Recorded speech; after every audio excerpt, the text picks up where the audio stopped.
नमस्कार और the deep dive में आपका स्वागत है। आज का हमारा सवाल बहुत ही सीधा है। क्या किसी की अक्लमंदी को, उसके इंटेलिजेंस को एक नंबर से मापा जा सकता है? हम सब ने आईक्यू टेस्ट के बारे में सुना तो है, लेकिन ये कॉग्निटिव टेस्ट असल में है क्या? और ये हमारी जिंदगी के बारे में क्या बता सकते हैं? हमारे पास जो एकेडमिक दस्तावेज है वो इन्हीं टेस्ट की दुनिया में हमें लेकर जाता है। तो आज हम इसी की मदद से ये समझने की कोशिश करेंगे कि मनोवैज्ञानिक हमारे सोचने समझने के तरीकों को कैसे परखते हैं और उन नंबर्स और स्कोर्स का असल मतलब क्या होता है। तो चलिए इस दिलचस्प विषय की पड़ताल शुरू करते हैं। बिल्कुल। और ये एक ऐसी दुनिया है जहाँ चीजें उतनी सीधी नहीं है जितनी लगती हैं। मतलब जब हम कॉग्निटिव टेस्टिंग की बात करते हैं तो लोग अक्सर सिर्फ आईक्यू स्कोर के बारे में सोचते हैं, लेकिन ये उससे कहीं ज्यादा बड़ा मैदान है। इसमें हमारी याददाश्त, भाषा समझने की क्षमता, ध्यान देने की काबिलियत और मुश्किल समस्याओं को सुलझाने के तरीके, इन सब चीजों को परखा जाता है। तो मेरा पहला सवाल यही है जो शायद सबके मन में आता होगा। क्या ये टेस्ट बस किसी के दिमाग पर एक लेबल लगा देते हैं कि भाई आप 120 हैं या आप 95 हैं? हाँ, ये एक बहुत ही आम और जरूरी सवाल है और इसका छोटा जवाब तो नहीं ही है। देखिए, इन टेस्ट्स का एक मुख्य काम भविष्य का अंदाजा लगाना है। रिसर्च से ये बात साफ होती है कि ये टेस्ट एकेडमिक सफलता, मतलब पढ़ाई लिखाई में कोई कैसा करेगा, इसका काफी सटीक अनुमान लगा सकते हैं। यहाँ तक कि नौकरी में परफॉर्मेंस कैसी रहेगी, इसका भी अंदाजा दे सकते हैं। एक मिनट, जब आप कहते हैं कि ये टेस्ट भविष्य का अंदाजा लगाते हैं, तो इसका मतलब क्या है? बहुत अच्छा सवाल। ये सिर्फ एक फाइनल स्कोर नहीं देते, बल्कि एक पैटर्न दिखाते हैं। यही इनकी असली ताकत है। मान लीजिए किसी का स्कोर भाषा में बहुत ऊंचा है, लेकिन चीजों को विजुअली समझने में, मतलब देखकर समझने में कम है। ये पैटर्न उस इंसान की ताकत और कमजोरियों के बारे में एक कहानी बताता है, जो एक अकेले आईक्यू नंबर से कहीं ज्यादा कीमती है। बिल्कुल। और यहीं पर इस दस्तावेज में एक बहुत ही चौंकाने वाली कहानी है। सोचिए, एक बेहद होशियार छात्र जिसे स्कूल की सबसे एडवांस क्लास में जाना चाहिए, उसका आईक्यू टेस्ट होता है और स्कोर आता है एकदम एवरेज, कट ऑफ से भी कम। ऐसा कैसे हो सकता है? स्रोत में इसे हेरल्ड का मामला कहा गया है। हाँ, हेरल्ड का मामला इस बात का बेहतरीन उदाहरण है कि कैसे एक स्कोर धोखा दे सकता है। बाहर से देखने पर तो सब कुछ अजीब था। टीचर्स उसे प्रतिभाशाली मानते थे, लेकिन उसका WISC 4 आईक्यू स्कोर सिर्फ 107 आया, जो उस एडवांस क्लास के लिए काफी नहीं था। तो फिर हुआ क्या? जब मनोवैज्ञानिक ने उसके टेस्ट के नतीजों को गहराई से देखा ना, तो एक पैटर्न नजर आया। अच्छा, कैसा पैटर्न था वो? पैटर्न ये था कि जिन सब टेस्ट में दिमागी तेजी के साथ साथ हाथों की फुर्ती की भी जरूरत थी, जैसे ब्लॉक डिजाइन या कोडिंग, हाँ, उनमें हेरल्ड का स्कोर बहुत ही कम था। लेकिन जिन सवालों में सिर्फ सोचना और बोलना था, उनमें वो बहुत अच्छा कर रहा था। तो ये एक पहेली थी। क्या वो दबाव में घबरा गया था या कोई और बात थी? और असल वजह क्या निकली? असल वजह हैरान करने वाली थी। जब मनोवैज्ञानिक ने उससे अकेले में बात की, तो हेरल्ड ने बताया कि बचपन से ही उसके हाथों और बाजुओं की मांसपेशियां कमजोर थीं। इस वजह से वो तेजी से कोई भी काम जिसमें मोटर स्किल्स लगते हैं, नहीं कर पाता था। और अपनी इस कमी को दूसरों से छिपाने के लिए जब भी उसे ऐसा कोई काम करना पड़ता, तो वो कंफ्यूज होने का नाटक करता था।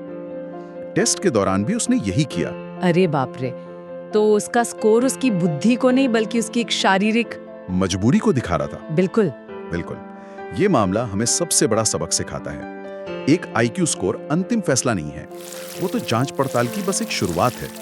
उस स्कोर के पीछे के इंसान को समझे बिना वो नंबर बेमानी है। मैं बस यही सोच रही थी कि अगर उस मनोवैज्ञानिक ने गहराई से जांच ना की होती, तो हेरल्ड की पूरी जिंदगी का रास्ता ही बदल जाता।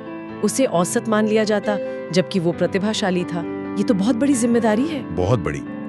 इसीलिए कोई भी अच्छा मनोवैज्ञानिक सिर्फ स्कोर पर निर्भर नहीं रहता। ये वाकई आंखें खोलने वाला मामला है।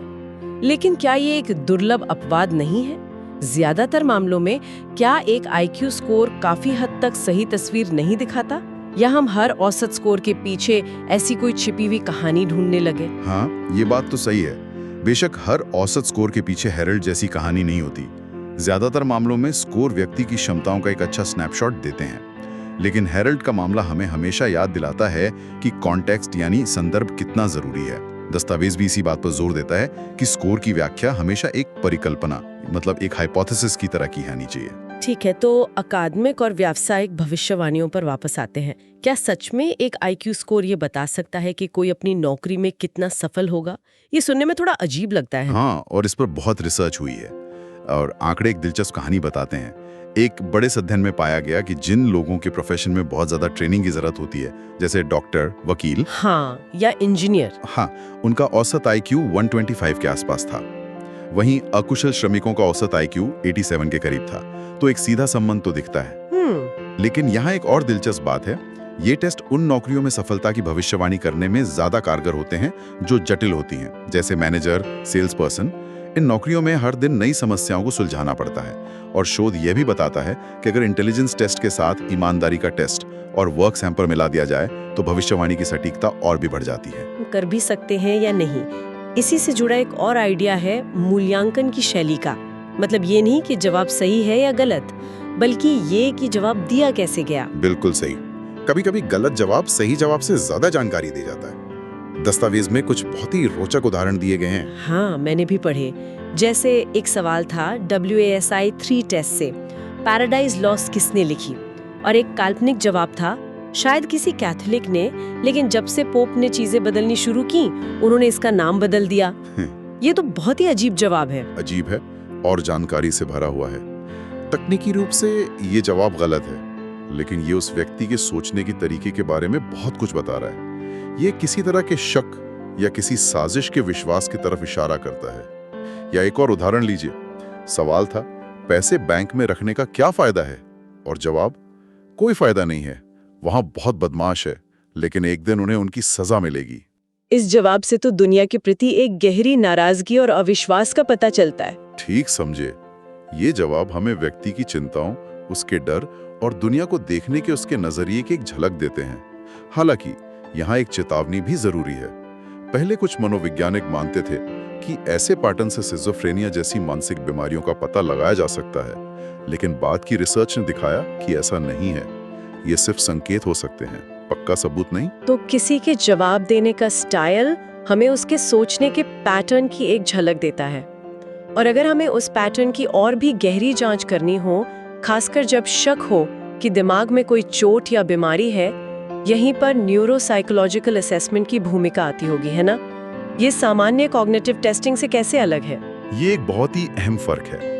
न्यूरोसाइकोलॉजिकल असेसमेंट कॉग्निटिव टेस्टिंग की एक खास ब्रांच है। वो सीधे सीधे दिमाग और व्यवहार के रिश्ते की जांच करती है। इसे आप एक जासूस की तरह समझ सकते हैं। जब किसी के व्यवहार में अजीब बदलाव आते हैं, जैसे वो जरूरी बातें भूलने लगता है या अचानक बहुत चिड़चिड़ा हो जाता है, हाँ, तो ये जासूस तहकीकात करने आता है। एक जासूस, ये दिलचस्प एनालॉजी है।